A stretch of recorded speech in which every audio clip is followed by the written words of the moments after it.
সৌরভ গাঙ্গুলি আমাদের প্রাণের মানুষ, as a player, as a captain, কিন্তু যদি বলেন শিল্পপতি হিসেবে তিনি জিরো। এটা পুরোটাই ফার্স, পুরোটাই খেলা, এটা পুরোটাই কারোর সাথে ডিল, এটা মানুষকে ঠকানোর ধান্দা ছাড়া আর কিচ্ছু না। পশ্চিমবঙ্গে কারখানা হবে ঘোষণা করতে গেল স্পেন থেকে, তো ওখানে শিল্প আনতে গেছিলেন, তো ওখান থেকে একটা হাওয়াই চটি ওনার জন্য উনি আনতে পারেন। কোনো সরকার, বিশেষ করে ধর্মনিরপেক্ষ রাষ্ট্রে কোনো সরকার আমার আপনার ট্যাক্সের পয়সা নিয়ে খেলা মেলা, দুর্গাপুজো, কালী পুজো, ইতু পুজো, ঈদ, বকরিদ, বড়দিন এতে খরচা করতে পারে না।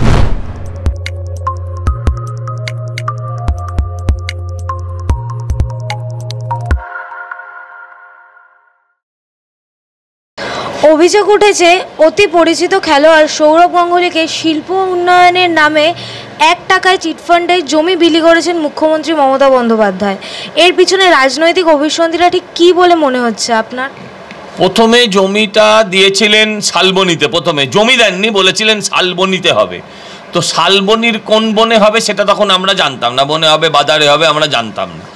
তারপরে শুনলাম ওটা ওখান থেকে চলে এলো মেদিনীপুরের দিকে, এবং মেদিনীপুরের এমন একটা জমি দিলেন, যেখানকার জমিটা অলরেডি ডিসপিউটেড, সম্ভবত আইকোর বা কোনো একটা সংস্থা, চিটফান্ড সংস্থার জমি, যেটা সম্ভবত সিবিআই বা ইডি তার হেফাজতে নিয়ে রেখেছে অলরেডি।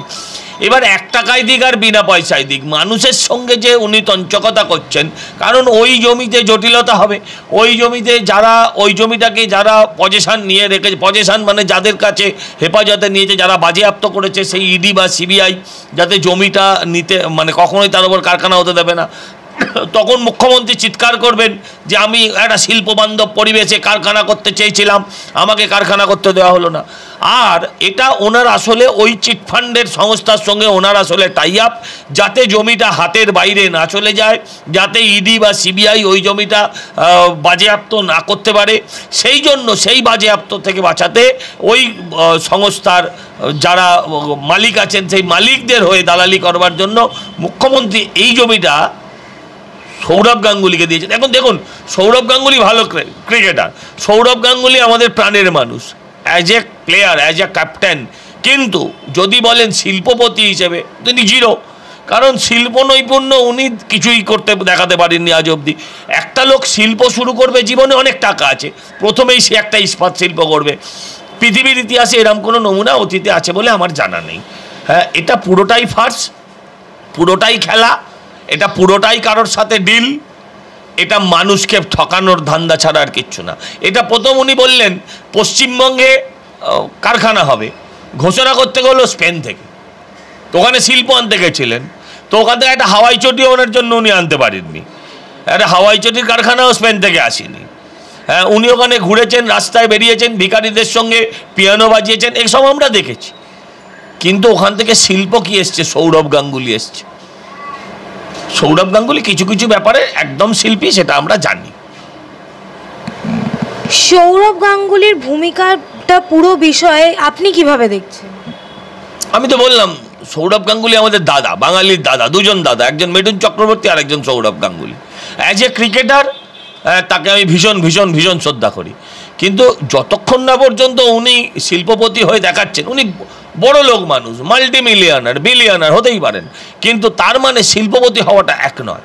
আগে উনি শিল্প স্থাপন করুন, হোক কারখানা, নিশ্চয়ই আমাদের ভালো লাগবে, বাঙালি ছেলে, উনি এমনিতেই ওনাকে আমরা এত ভালোবাসি, তারপর যদি উনি আরও এমপ্লয়মেন্ট ক্রিয়েট করেন আরও ভালোবাসবে বাংলার মানুষ, বাংলার মানুষ তাকে আরও ভালোবাসবে।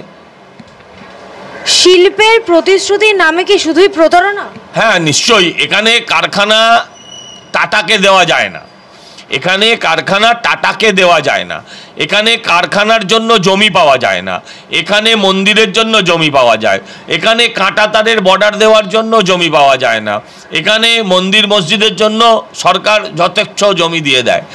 এগুলো পুরোটাই এর আগে সিপিএম করতো এরকম 1 টাকায় জমি, 1 টাকায় এমআরআই হসপিটাল। আমি আপনাকে বলি, এমআরআই হসপিটাল 1 টাকার বিনিময়ে সরকার পিপিপি মডেলে করেছিল। কত টাকায়?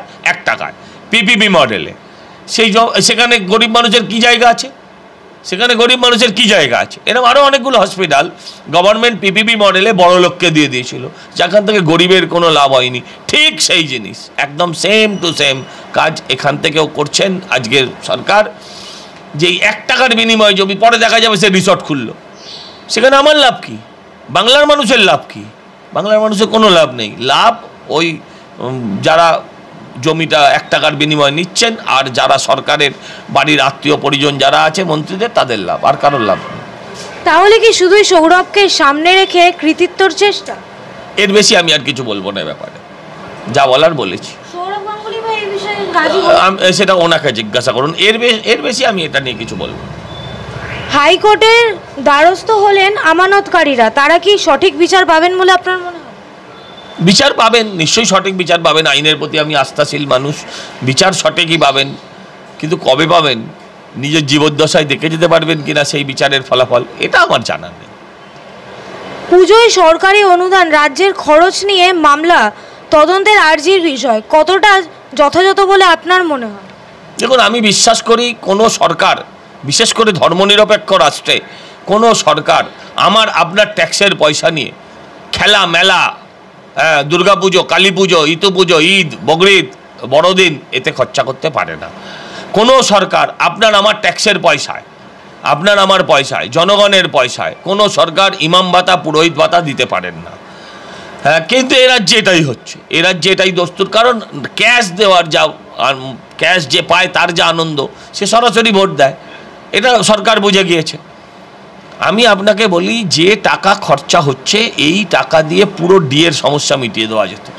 এই টাকা দিয়ে 10-12 হাজার কর্মচারীর 1 মাসের, যারা রাস্তায় ধর্নায় বসে আছে প্রাথমিক শিক্ষক, তাদের 1 বছরের মাইনে হয়ে যেত 10-12 হাজারে। কিন্তু তাতে তো এত ভোট হতো না। 42 লক্ষ 43 হাজার 42 হাজার 43 হাজার ক্লাব আছে। প্রত্যেক ক্লাবে যদি পেছনে যদি আপনি 100টা করে ছেলে ধরেন, 100টা করে ছেলে ধরলে আপনি দেখুন কতজন মেম্বার হয়। এবার সেই মেম্বারগুলোর পরিবার যদি 4-5টা করে হয়, ন্যাচারাল ইনফ্লুয়েন্স পৌঁছবে। এটা সরকার বুঝে গিয়েছে। কিন্তু এই টাকা এভাবে নষ্ট করার কোনো যুক্তি নেই, কনস্ট্রাকটিভভাবে খরচা করা যেত। এবারে প্রসঙ্গ হলো হাইকোর্ট বা আদালত। আদালতে যাওয়ার পর কখনোই সরকার বলবে না যে আমি এটা দুর্গা পুজোয় দিয়েছি। ওখানে লেখা আছে স্ট্রিক্টলি যে পুজো পারপাসে এই টাকা খরচা করা যাবে না। এই টাকা কোথায় খরচা করবেন? এই টাকা সমাজসেবায় খরচা করবেন। কে সমাজসেবা করবে দুর্গা পুজোর সঙ্গে? যে সমাজসেবা করে তাদের এমনিই করবে। এই 85,000 টাকা নিয়ে আলাদা করে কে কে সমাজসেবা করেছে? যারা করার তারা এই 85,000 টাকার জন্য সমাজসেবা বন্ধ রাখেনি, তারা করার তারা এমনি করেছে। কিন্তু আসল ব্যাপারটা আপনিও বোঝেন, আমিও বুঝি। সরকার চোখে একটু ধুলো দিয়ে দেবে মানুষের, সেই ধুলোয় আমরা চোখ রগড়াবো, আর কোর্টও সেই আইনের মধ্যে দিয়ে চলতে গেলে কোর্ট বলবে এভাবে দেওয়ায় কোনো বাধা নেই। আসলে টাকাটা কোনোভাবেই সমাজসেবার জন্য দেওয়া হচ্ছে না, এটা আমরা সবাই বুঝি।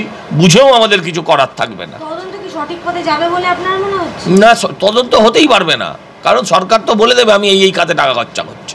কিন্তু আমি নিশ্চিত এত বছরের যা যা হয়েছে সেই খরচার হিসেব তারা দেখাতে পারবে।